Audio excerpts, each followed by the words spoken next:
Estamos frente al sistema EduPlay. El sistema EduPlay es un sistema que fue desarrollado para el trabajo con niños de edad preescolar.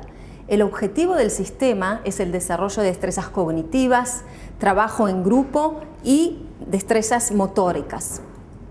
Como vemos acá, no digo un software, digo un sistema. ¿Y por qué? El sistema está combinado por un software educativo de multimedia y todo tipo de accesorios pedagógicos, así sea bloques distintos, tapetes distintos de actividades, libretitas distintas de actividades, hojas de trabajo.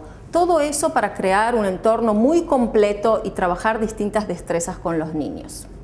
El concepto pedagógico que se usa es que la maestra enseña un tema antes de ir a la computadora. Los niños trabajan con los bloques que vemos acá, con distintos tapetes, y luego van a ir a la computadora y van a interpretar, van a reforzar lo que aprendieron fuera de la computadora en la computadora. O sea, que este sistema también es una herramienta de trabajo para el maestro. Los temas principales que se trabajan son temas de todo el mundo. Tenemos acá direcciones, tenemos colores y vocabulario, color y orientación en el espacio, el entero y sus partes, el mundo de la naturaleza y matemática.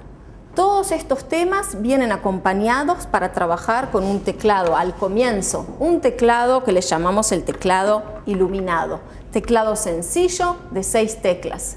Si bien los niños hoy en día todos saben usar el teclado corriente, al comienzo queremos que, como se trata de un juego educativo, programa educativo, queremos que no estén tan concentrados en buscar las teclas. Por eso comienzan a trabajar con el teclado iluminado 6 teclas. Luego tenemos un software que acompaña el teclado corriente. Como dije, el trabajo acá es un trabajo grupal y cada vez que los niños vienen al puesto de trabajo, cambian el lugar donde están sentados.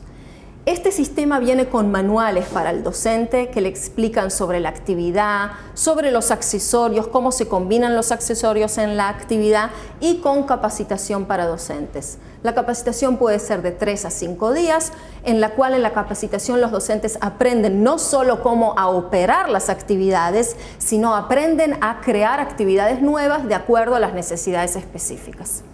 El sistema está en el mundo desde hace más de 15 años y con gran éxito. Los maestros siguen queriendo el sistema. Cualquier pregunta adicional que tenga, cualquier consulta, por favor no dude en contactarse con nosotros con Edu Consulting.